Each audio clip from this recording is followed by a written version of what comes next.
Credit card fees eroding your bottom line? PayJunction's integrated smart surcharge solution offers built-in compliance tools, simplified reporting, and thoughtfully designed customer-facing terminals that protect CSI. Some dealers are saving over $130,000 annually per rooftop.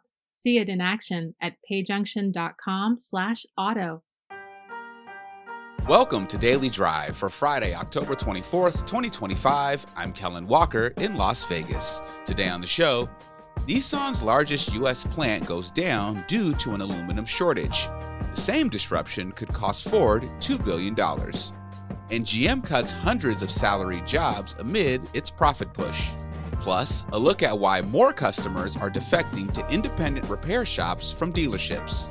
One of the biggest things that a dealer can be doing is staying in front of the customer, not with like, here's all the payments on every special car we have in stock right now, but more so, here's what we can do for you in your ownership process. And so keeping that message in front of the customer is key. Let's run through all the news you need to know to keep up in the auto industry. Nissan is pausing production at its biggest factory in the Americas. The company says assembly lines in Smyrna, Tennessee will be idled on October 24th and 27th because of parts shortages linked to last month's Novelis aluminum plant fire in New York. It expects the move to cut output by about 2,400 vehicles. The plant builds several high-volume models, including the Rogue, Pathfinder, Murano, and Infiniti QX60. The disruption adds pressure on Nissan as it works to regain U.S. market share. Ford is also feeling the fallout from that aluminum plant fire. The automaker says the shortages will cut profit this year by up to $2 billion. To offset the hit, Ford plans to add about 1,000 jobs in Kentucky and Michigan by 2026 to boost F-Series pickup output. Even so, profits rose to $2.4 billion in the third quarter on record revenue of more than $50 billion. Ford says it has enough trucks and SUVs in stock to avoid a sales dip and expects the damaged Novelis plant to be back online by early December. And General Motors is cutting more than 200 jobs just days after raising its profit outlook for the year. The cuts affect salaried workers, mostly at its tech center in Warren, Michigan. Employees were told early Thursday that the cuts were due to business conditions, not performance. GM says it's streamlining operations to stay efficient as automakers face higher costs from tariffs and slower EV demand. The company says it's also eliminating duplicate roles to help boost profitability. And those are today's headlines. You can find more details on all those stories at autonews.com. Here to talk more about Nissan's production shutdown in Smyrna is our own Urvash Kakaria, who covers the automaker for us at Automotive News. Urvash, welcome back to Daily Drive. Thank you, Kellen. Good to be back. So is this a significant setback or could it become one? So right now, it's not a significant setback. It's 2 days of production. That's about, 2,500, roughly 2,500 vehicles that have been lost.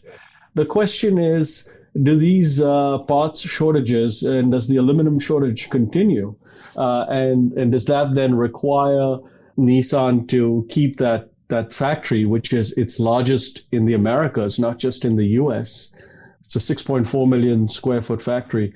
So does it force Nissan to keep shutting down production beyond Monday? So it's shutting down today and on Monday. The question is, will this continue?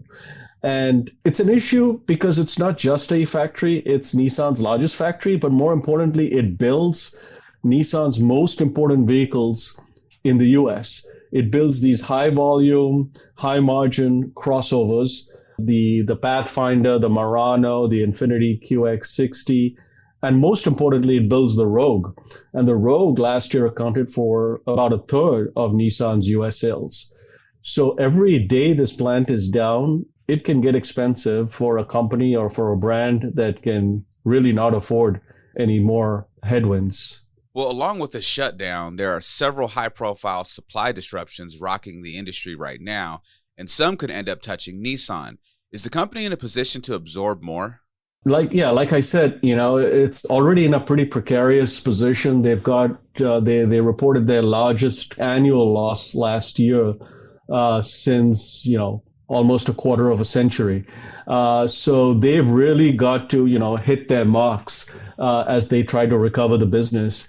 And not having these key products available for their dealers is definitely going to hurt them financially. The question is, obviously aluminum is the big issue here because the Novelis factory in New York State went down. It affected Stellantis, Ford, and it's affecting Nissan. The question is, what other components are they in short supply of? Because according to this memo that was reviewed by Automotive News, there's some other vehicle components that are also in short supply. And they specifically cited Marelli. Marelli is a huge Nissan supplier, and it recently filed for bankruptcy. So that's kind of interesting what this component is that may be coming from Marelli. And I've asked them, I asked Nissan, I'm like, does this have to do with chips, with the Nexperia issue in Europe? And they ruled that out. So at least we know that's not the issue yet. So, I'll stay on it and we'll see what we can find. Perfect. Well, Urvash, thank you so much for joining me. Thank you. Coming up, Vehicle Life's Alex Snyder and Tom Harsha talk about how to make service visits less transactional and more personal. That's next on Daily Drive. Automotive News Shift podcast brings you the latest on automotive technology, trends, and transformation. I'm Hannah Lutz. And I'm Molly Boygon. We're the new co-hosts of Shift, and we're excited to bring you new conversations with experts and industry insiders like this one with Larry Dominique, president of LD Management Consulting. I do believe the legacy OEMs are falling into a trap. They've got to find a way to, in some ways, build a new airplane while they're still in flight. Catch Shift, available every Sunday, wherever you get your podcasts. What if your dealership could save $130,000 per rooftop with one simple switch? Automotive leaders are under constant pressure as labor, parts, and processing costs climb. That's why dealers are turning to PayJunction's Smart Surcharge, a cost-cutting tool built for auto with DMS integration and CSI protection in mind. Smart Surcharge automates many compliance requirements with terminals that display disclosures, automatically exclude debit cards, and integrate with text-to-pay. These features protect CSI by giving customers a clear choice, the convenience of credit or the savings of debit. The impact? One dealership using PayJunction cut its effective card and debit rate by 58%, saving over $130,000 a year per rooftop.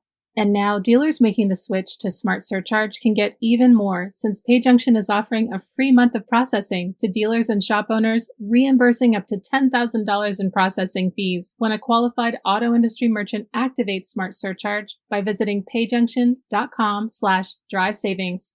For 25 years, PayJunction has built its own payment technology, specifically engineering tools that integrate payments with auto industry management software while providing access to tools designed to enhance the customer experience. Take control of costs, streamline payments, and reinvest your savings with PayJunction to gain a competitive edge for your business. Get your free month at payjunction.com/drive savings today. Welcome back to Daily Drive. I'm Kellen Walker. The average repair bill increased 85% from 2019 to 2024. That's according to data from the automotive retail technology company Vehicle Life. The company's Alex Snyder and Tom Harsha say those steep costs drive many customers to leave their dealership service department in search of a cheaper, independent repair shop. The two spoke with Automotive News senior retail editor Dan Shine about the frustrations of service customers and how dealerships can win back their loyalty. Alex and Tom, thanks so much for joining me on the Fixed Ops Friday edition of Daily Drive. We're happy to be here, Dan. So I want to talk about loyalty and service departments, dealership service departments. It's something you guys know a lot about. What are you seeing? I guess I'll start with you, Alex. What are you seeing when it comes to the service drive and loyalty with customers? I know retention is a bear for dealerships.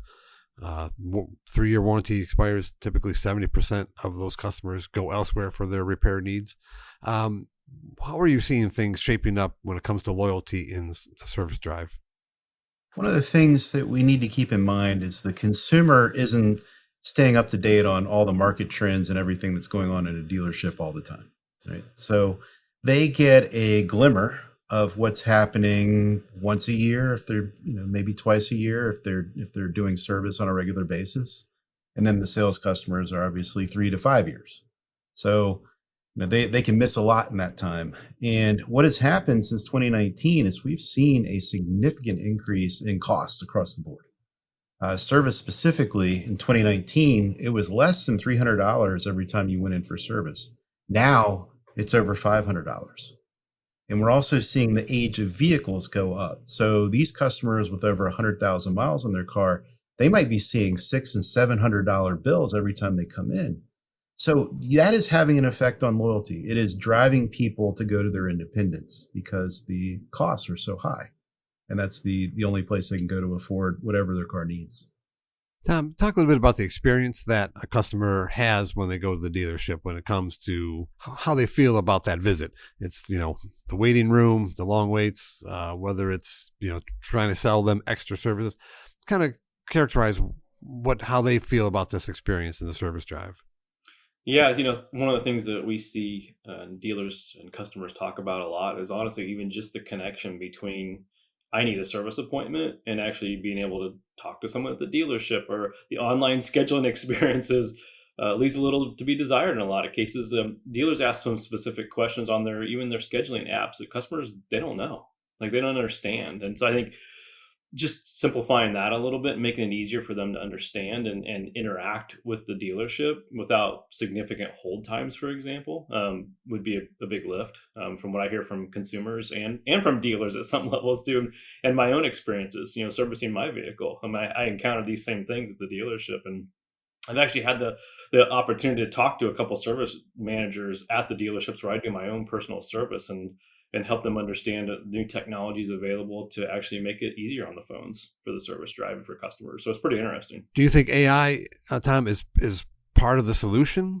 I think someone would say, well, it's, not, but do you think AI can make things, improve things better for the customer? So we have had a deep and inside look at what AI can do when very, very important here, implemented correctly. Yes. In other words, put the correct guardrails on the AI.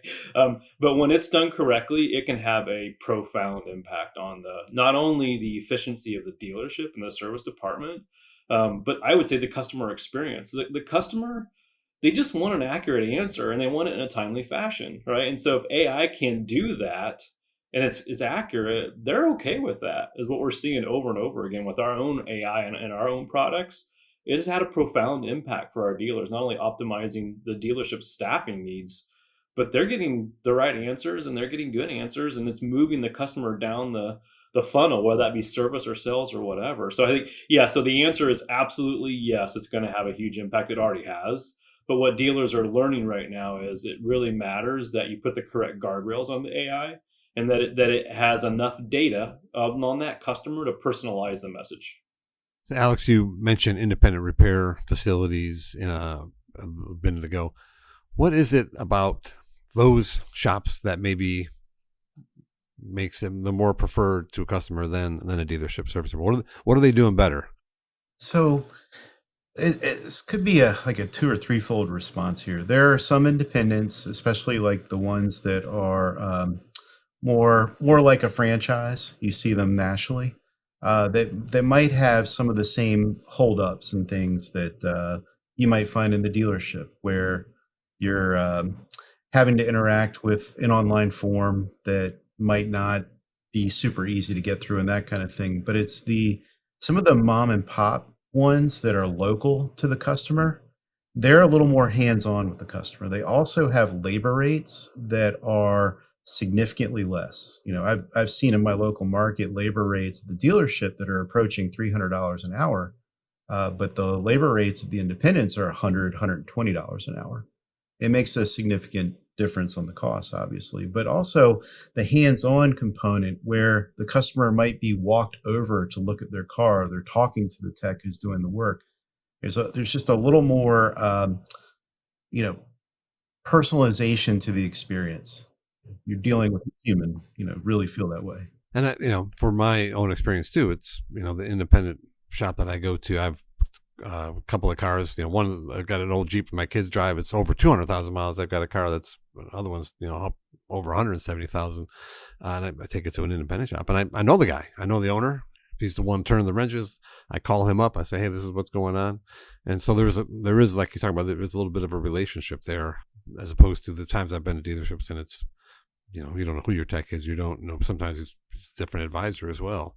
So I kind of on that point, Tom, I think what you and Alex have discovered is some of the pain points is customers feel that they're a transaction. The relationship is transactional and not relational, and that they don't feel valued. They're just maybe kind of like a little commodity to dealerships. Kind of expound on that and what you guys have found.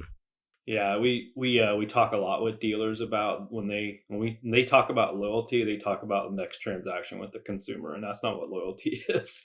Loyalty is being there to answer their questions honestly with transparency, and that you earn the right to transact again with them, right? And that's kind of just a different way of thinking about your business. But the other things that we're seeing here when you think about loyalty is, for example, when it's a major job that needs to be done on an old car, a customer who has been at an independent may actually consider the dealership. If we got transmission or major engine component, like you may need the diagnostic equipment that only a dealership has, for example. So we're starting to see in these older cars, there are some interesting opportunities emerging, but the dealer has to be ready for it. Like you want to incent that customer, like, hey, come on back. We'll give you a break, right? To look at this vehicle, that kind of stuff. We're starting to see dealers just really starting to open up to some of these concepts and ideas.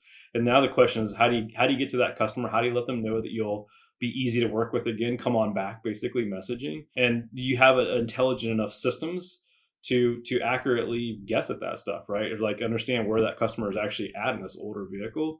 And how to message them. There's a lot of those kind of things. I think dealers are really just starting to wake up to and realize, oh wow, there's an emerging opportunity starting to happen here if we get this right. Yeah, for sure. Finally, Alex. Okay, I'm a dealer. I realize I've got a loyalty issue, and I think for most dealers, it's not a surprise for them. What's the first step? What's the second step? How do I go about trying to repair this kind of feeling that customers have when about my dealership? Well, before I answer that one, I do want to say that I think some dealers have woken up to this. We are seeing a trend in loyalty coming back a bit. So this year to date, for service in particular, 67% was the loyalty rate for 2025 for service. And 73% was the rate in September. So there was a nice little uptick. There was also a nice uptick on the sales side too. And I think what's happening here is dealers are realizing that they've had some holes in their process, maybe some holes in their staffing and things like that. And they are adopting technologies such as AI and other things out there that are patching some of those holes and getting the customer a better experience, reaching out to them more often and letting them know, hey, we're still here. And that's one of the biggest things that a dealer can be doing is staying in front of the customer, not with like, here's all the payments on every special car we have in stock right now, but more so, here's what we can do for you in your ownership process. And so keeping that message in front of the customer is key. Gentlemen, enjoy the conversation very much. Good stuff. I look forward to have you back again. Thanks for your time. Thank you, Dan. Alex Snyder is CEO of Vehicle Life, and Tom Harsha is the company's COO. They spoke with our own Dan Shine. That's Daily Drive for today. I'm Kellen Walker. Thanks to Automotive News executive producer Jake Neer, as well as our own Urvash Kakaria and Michael Martinez for their reporting for today's podcast. You can get the latest news on service and parts, supply chain problems, and everything happening in the auto industry at autonews.com. Come back over the weekend for our Weekend Drive edition of the show with our own Hannah Lutz and Larry Velaquette about the biggest news from the past week, including the multiple supply chain crises affecting automakers and suppliers. But this chip crisis could definitely hurt the supply chain in the US and in Europe. We'd love to hear from you. Let us know what you think of the show and the topics we covered today. Send us an email at dailydrive@autonews.com or leave us a voicemail at 313-444-2774. And if you enjoy the podcast, remember to like, leave a review, and subscribe so you never miss an episode.